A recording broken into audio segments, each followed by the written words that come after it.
अगर आप अब भी समझते हैं कि दुनिया की सबसे जदीद लग्जरी गाड़ियां सिर्फ यूरोप या अमेरिका में बनती हैं, तो शायद आपने चीन की नई नस्ल की गाड़ियों को नहीं देखा। आज चीन न सिर्फ दुनिया की सबसे बड़ी इलेक्ट्रिक गाड़ियों की मार्केट बन चुका है, बल्कि लग्जरी और हाईटेक कारों में भी तेजी से आगे बढ़ रहा है। चीनी कंपनियां जैसे BYD, यांगवोंग, नाओ, ली ऑटो, शाओमी और ज़ीकर ऐसी गाड़ियां मुतारिफ करा रही हैं जो चंद साल पहले साइंस फिक्शन फिल्मों का हिस्सा लगती थीं। कुछ गाड़ियां जगह पर घूम सकती हैं, कुछ रिमोट कंट्रोल से पार्क हो जाती हैं, जबकि बाज़ मॉडल्स में गाड़ी के अंदर बैठे बगैर इशारों से मुख्तलिफ फीचर्स कंट्रोल किए जा सकते हैं। चीन की यांगवोंग U9 सुपर कार ने दुनिया को हैरान कर दिया जब उसने अपनी जदीद सस्पेंशन टेक्नोलॉजी की मदद से सड़क पर उछलने और नाचने जैसी हरकत दिखाई।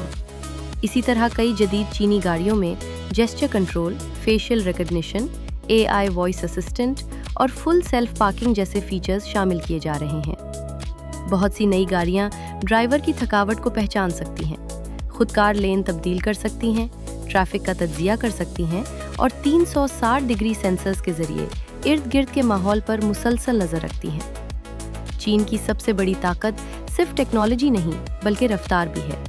जहां रिवायती कार कंपनियां एक नई गाड़ी तैयार करने में कई साल लेती हैं, वहीं चीनी कंपनियां चंद महीनों में नए मॉडल्स और सॉफ्टवेयर अपडेट्स मुतारिफ करा देती हैं।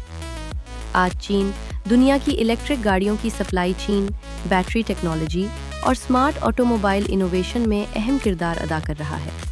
बहुत से माहिरीन का मानना है कि आने वाले बरसों में लग्जरी गाड़ियों की दुनिया का मरकज़ यूरोप से एशिया मुंतकिल हो सकता है। चीन की ये नई नस्ल की गाड़ियाँ सिर्फ सफ़र का जरिया नहीं बल्कि चलते फिरते स्मार्ट कंप्यूटर बन चुकी हैं, और यही वजह है कि पूरी दुनिया अब चीन की ऑटो इंडस्ट्री को संजीदगी से देख रही है।